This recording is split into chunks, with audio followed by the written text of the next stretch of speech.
Schwing! Schwing! Can you say shawing? Cause Ethereum is doing it. It's doing it right. After a weekend of turbulence around the 0.05 ratio number, as of Monday yesterday, Ethereum had smashed it and was shooting up into discovery mode. Things are happening just as we predicted last week. So are you ready for more of your favorite psychic? If you want him to believe that it's over, then you gotta stop accepting the booty calls at 2 a.m. in the morning. You understand? Yeah. Not Miss Cleo, but it's time for Chico Crypto.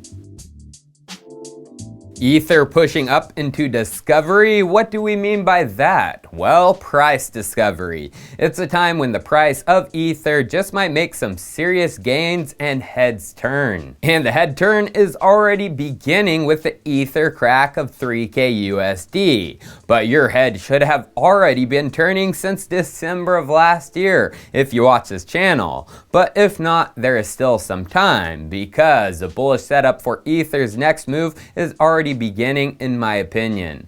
So let's just go to one of my favorite new websites, ratiogang.com. This tracks Ether's progress to the flip when Ethereum overtakes BTC and becomes the #1 crypto by market cap. The tracker is filling in even more, but as we can see, there is a ratio number there before the flip, just above 0.08, or nearly $4,700 if things stay the same.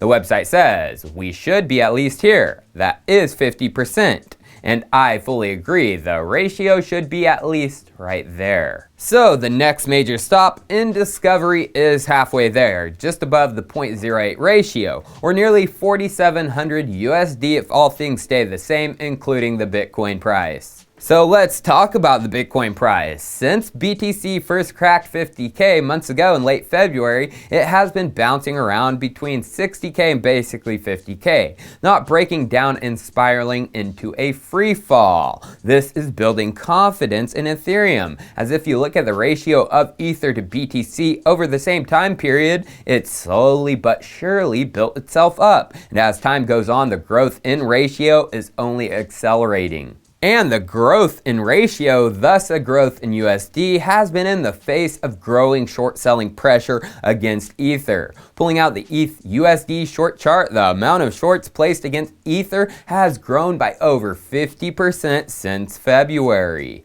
Shorters are doubling down on their positions, and the markets always punish those who can't see a growing trend. Literally, all Ethereum needs for that ratio to keep growing is Bitcoin to keep going sideways. And if Bitcoin decides to break 60K, it's on like Donkey Kong. Shorters will get wrecked.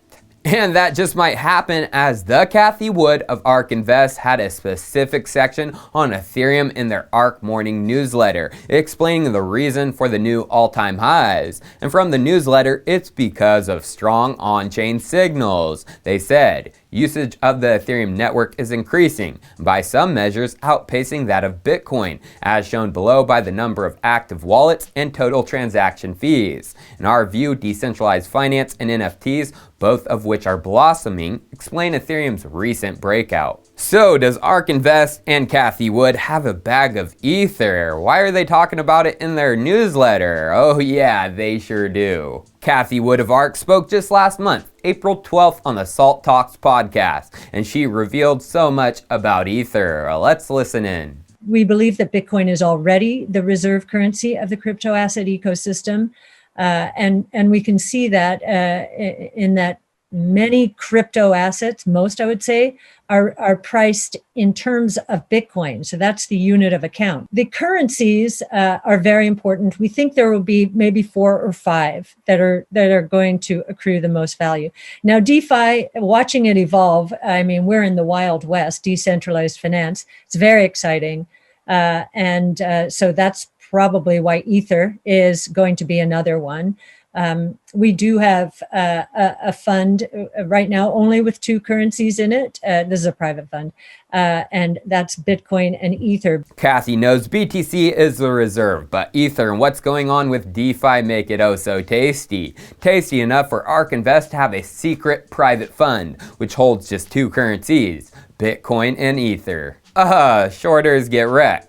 Our opinion ain't changing. Ether is going to the moon and soon. Besides Ether, DeFi was mentioned by Cathie as extremely exciting, and I agree wholeheartedly. And this week could be very exciting for a couple DeFi-based altcoins. Do you know what day is today? May the 4th be with you.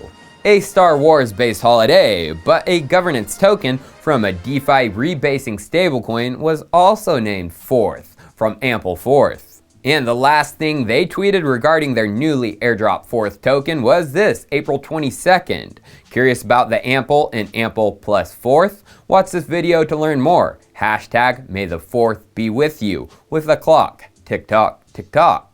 Were they hinting at something then? Today is that day, May the 4th. What did Ampleforth announce? I don't know, I shot this video yesterday, but I would guess something to do with utility of their governance token, or possibly the V2 Geysers. I hope it's a nothing burger, and I hope it has something to do with the V2 Geysers. Why? Well, I have been speculating for some time that these V2 Geysers are more important than people realizing.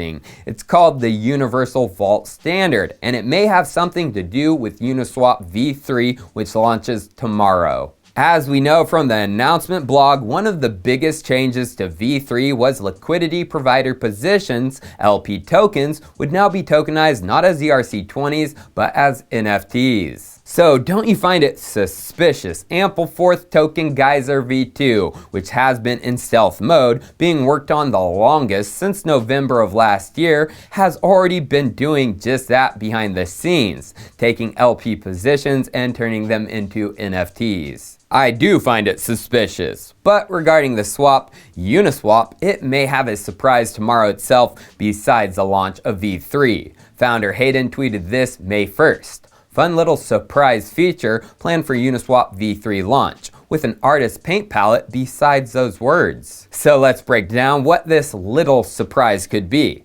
Some people are speculating that it could be another version of Unisocks, but I don't think that, as he said it's a feature of Uniswap V3. Another Unisocks, Unishirt, or Uniundies wouldn't be a feature of V3. Remember, LP positions in V3 are going to be NFTs, non-fungible tokens. The word feature and artist paint palette gave it away to me. I think the little surprise feature that will be launched with V3 is the ability to assign NFT art to an LP position.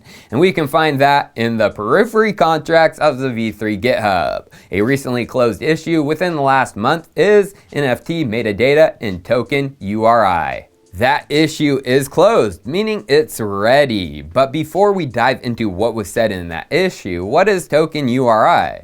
Well, there was a nice piece of NFT information put out by Patrick Collins titled How to Make an NFT and Render It on the OpenSea Marketplace. And he said this in the section, what are NFT metadata and token URI? The token URI on an NFT is a unique identifier of what the token looks like. These show what an NFT looks like and its attributes. The image section points to another URI of what the NFT looks like. This makes it easy for NFT platforms like OpenSea, Rarible, and Mintable to render NFTs on their platforms since they are all looking for this metadata. Oh, it's all about assigning the attributes and the look to a token NFT. Now going back to the closed issue, they had an idea for the MVP, minimum viable product, and they said some fun ideas listed. They were hardcode a base64 encoded image URI of Uniswap V3 logo, should be SVG for file size. SVGs per different fee level, special image for uni positions, animate the SVG.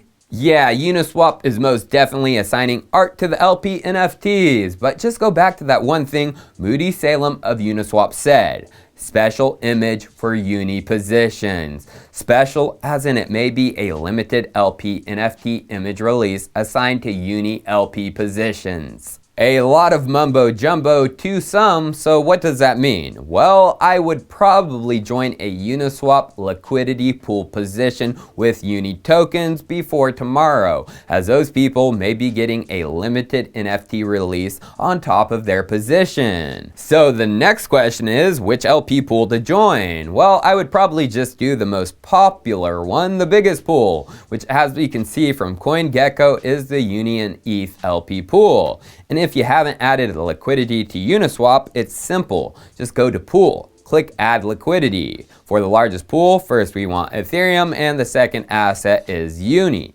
Enter equal amounts. For 1 Ethereum, we would need just over 75.8 UNI. Then click the button to add. It's really that simple. So my friends, Ethereum, it is the one, but like Cathie Wood said, DeFi is big and it's coming. And this week, there may be some big things coming for Forth and Uniswap, like NFT artwork. Cheers, I'll see you next time.